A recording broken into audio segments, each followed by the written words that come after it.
La radio jamais branchée, c'est Fréquencier 97.9.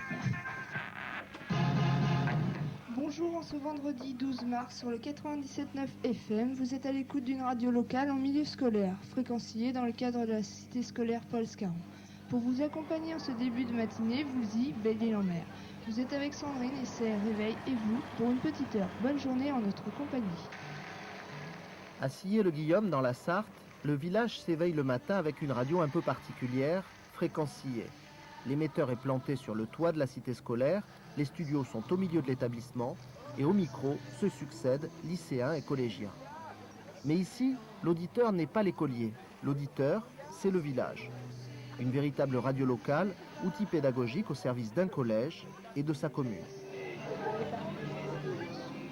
Alors dis-moi Sandrine, ça fait longtemps que toi tu fais ça à la radio ? Depuis la 5e, je suis en terminale, ça fait...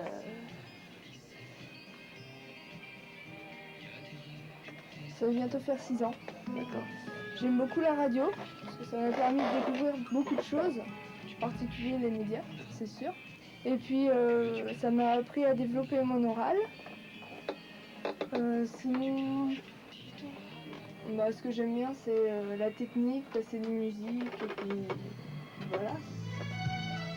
Première vocation, c'est d'abord de jouer le rôle de communication de proximité, de lien social, sauf que ce lien social, au lieu d'être assuré par des journalistes professionnels ou par des animateurs adultes bénévoles, il est assuré par des mômes. Pourquoi c'est important pour toi que ce soit une radio locale plutôt qu'une radio scolaire ? Parce que si c'était une radio uniquement scolaire, ce serait une radio aussi artificielle que beaucoup de choses qu'on peut faire en cours, c'est-à-dire on serait en fausse situation de communication, alors que là, avec la mission qui est d'informer les acteurs du milieu, les habitants de la région, quel que soit leur âge, quelles que soient leurs préoccupations, eh bien on est en situation réelle de communication, c'est-à-dire qu'à chaque fois qu'un enfant prend le micro, il doit se dire je vais être entendu et peut-être même écouté.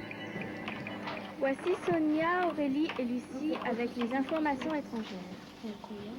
Au milieu du studio, les dépêches de l'AFP défilent en direct. Et à heure régulière, encadrés par une équipe de jeunes éducateurs, les collégiens se succèdent pour préparer et présenter les journaux. Infos locales, nationales, internationales.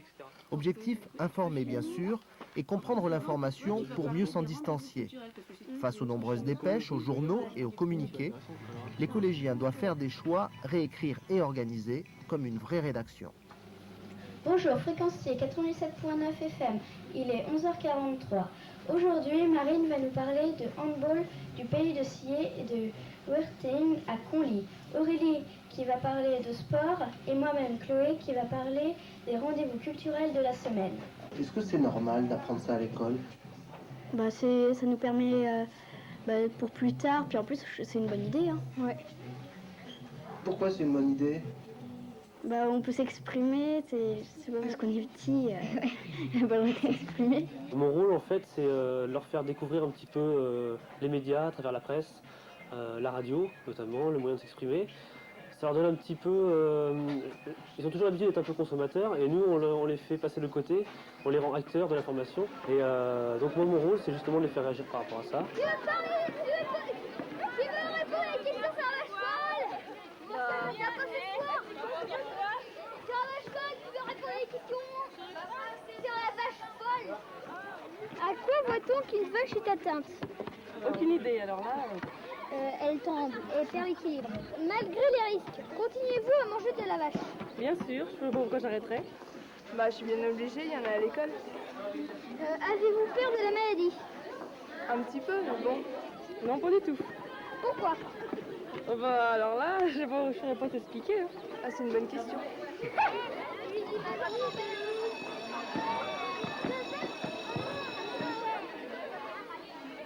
Avez-vous peur de la maladie?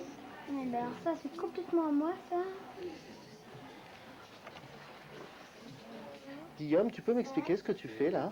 Ah moi je suis en train de monter un micro-trottoir. Savez-vous à quoi est due la maladie de la vache folle? Qu'est-ce que ça t'a appris donc de faire de la radio par exemple ? Comme ça déjà ça nous informe. Puis comme ça on fait les coulisses parce que des fois comme on l'écoute mais on sait pas comment c'est. Donc maintenant on sait comment c'est. Les médias donc sont omniprésents, presse, radio et télévision. Il faut apprendre aux enfants donc à avoir un regard critique. Et quand je dis critique, ce n'est pas uniquement sur le contenu, c'est savoir comment ça se fait. Les enfants ici savent comment on travaille en radio, donc ils sont capables d'analyser la façon dont une information est présentée en radio. Vous avez donc écrit un conte, et puis, ce qu'il ne faut pas oublier, c'est que vos camarades vont ensuite aller à la radio dire leur conte.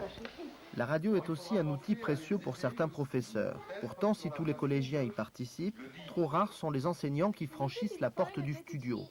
Utiliser la radio, c'est enseigner autrement. Le média impose un travail d'équipe, des rapports différents entre professeurs et élèves, et une finalité du travail qui dépasse les murs de la classe. L'enjeu n'est plus la note, ni le professeur, et la motivation en est plus forte. La radio nous sert essentiellement à traduire à l'oral des travaux qui ont été accomplis au sein de la classe, à l'écrit. Et tout cela dans le but de faire comprendre aux élèves qu'écrire, c'est pas seulement raconter quoi, mais raconter comment et surtout raconter pour qui. Et se mit à marcher. Dans le placard à mots, les élèves travaillent sur la lecture, la diction et le ton. Dans ce travail intime, ils dépassent leur blocage et se découvrent dans leur voix, dans le plaisir du dire et des mots. Un travail d'éveil, de valorisation, d'épanouissement, loin de l'urgence du direct. Et puis elle veut aller plus loin. Il était une fois une petite fille de 12 ans, muette et handicapée des 2 jambes. Je crois que ça amène beaucoup de plaisir déjà, de plaisir dans le fait de se découvrir, de se connaître, et puis aussi le plaisir de la communication. Pour moi, c'est véritablement le vrai sens de la communication. Ce fait de s'entendre et d'entendre l'autre, de faire un travail en solo, de faire un travail à plusieurs, ça c'est véritablement pour moi le sens de la communication qui, je crois, peut être une arme importante pour eux après dans la vie. Lundi, 1er août 1900 et des poussières. Tout à l'heure, nous sortons.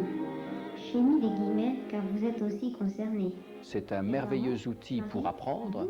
C'est un merveilleux outil non seulement pour apprendre quelque chose, mais aussi pour apprendre à s'exprimer. Parce qu'à la radio, on s'exprime avec une parole qui est vive, comme aurait dit Platon, c'est-à-dire quelque chose qui est très très vivant, qui suppose par conséquent un dialogue. Ça permet donc aux élèves d'apprendre à s'exprimer. Et puis je crois que la radio a une vertu que peut-être la presse n'a pas, c'est que la radio, elle donne beaucoup plus l'impression à celui qui s'exprime grâce à elle de vivre avec d'autres. Et je crois que c'est le premier pas vers ce qu'il faut appeler le civisme, tout simplement. Alors, dans quel but fait-on le recensement? Ce jour-là, un cours d'histoire géo se passe au studio. Une partie de la classe prépare une interview car on accueillera à l'antenne un représentant de l'INSEE et une responsable locale du recensement. Un cours d'éducation civique en direct pour les collégiens et pour les auditeurs. Entrer en onde, c'est se mouiller. C'est clair. Entrer en onde, c'est se mouiller. Donc là, les enfants qui viennent au micro, eh bien, ils se mouillent. Ils prennent un risque parce qu'ils vont être entendus. Donc c'est un lieu de prise de parole. Alors évidemment, nous on rêve toujours de passer du stade où l'enfant va lire une information brute, lire ensuite l'information que lui-même a vraiment traitée, lire une information avec un élément critique dessus, et puis ensuite l'aptitude à rentrer carrément en débat et à mettre des opinions.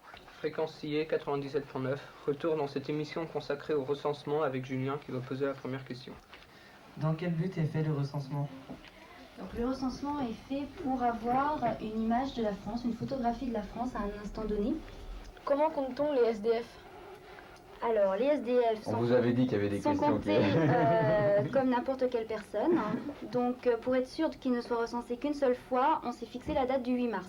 Voilà, c'était donc une émission bien spéciale sur ce thème du recensement sur Fréquence CIE 97.9. Il est 15h57, place à la musique. La radio. Pamela et Maëlle, donc ça fait combien de temps que vous travaillez dans la radio, vous? Depuis la 6e. Ça fait donc Moi, ça fait juste depuis la 4e. 5, 4, 3. 4 ans. D'accord. Et qu'est-ce que ça vous a apporté de travailler sur la radio comme ça? Bah, contact déjà avec les gens, si on est un peu réservé, de contacter des gens à la radio, ça nous ouvre un peu plus. Puis bon, c'est sympathique déjà de rencontrer d'autres personnes que l'entourage du collège et tout ça.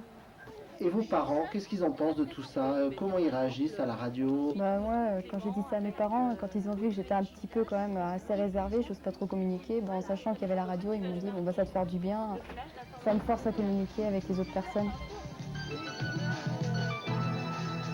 Toujours en direct de Fréquence Sillé, Clément et moi-même, Gildas, allons vous présenter un flash local. On commence avec Clément qui va vous parler du comité d'animation de Parennes. Le comité d'animation de Parennes organise un super loto le dimanche 14 mars à 14h30 à la salle des fêtes de Parennes, avec comme principaux lots un salon 5 pièces, un VTT, L'usine Le Grand Innovac est le plus gros employeur du village. Ici comme ailleurs dans le bourg, les transistors sont souvent branchés sur Fréquence Sillé, notamment chez les parents d'élèves. L'adolescent au micro est écouté, considéré, son rôle est reconnu par les adultes, il existe et prend sa place de jeune citoyen. Est-ce que vous l'écoutez des fois la radio quand votre fille passe? Quand je suis à la maison, j'écoute. Ce matin, je l'ai écouté. J'ai écouté de 8h à 8h30, j'ai entendu ma fille. Autrement, au travail, je peux pas puisqu'il y a trop de bruit. Qu'est-ce que vous en pensez quand vous l'écoutez? Vous êtes fière? Oui, je suis assez fière. Vous êtes fière de quoi? D'entendre ma fille qui sache faire quelque chose, c'est un plus en fait. Vous avez beau zapper, il n'y a que Fréquence Sillé sur 97.9. Cette radio est importante dans mon cadre professionnel parce qu'elle me permet de faire passer des messages au niveau des élèves, notamment dans le domaine de la prévention. Tous les acteurs du village participent à cette radio. Oui, tout à fait. Dans tous les cas, on peut, au travers de ces émissions, de ce dialogue qui est engagé entre tous les partenaires, leur faire passer le message de la citoyenneté avec les valeurs de la République. La radio, c'est la porte, une porte ouverte sur le milieu local et sur le monde. L'enseignant n'est jamais qu'un médiateur entre l'élève et le monde et il doit tout simplement faciliter le contact de cet élève avec le monde réel et le mettre en situation de force. L'adulte, il est là pour l'aider à devenir plus grand. Tout simplement, celui qui le fait pousser en pépinière. La cloche a sonné, sauvée par le gong. Et puis vous êtes bien sur Fréquence Sillé, il va être quasiment midi parce que ça va être le flash info. Et j'espère que vous avez apprécié cette émission. Merci à tous.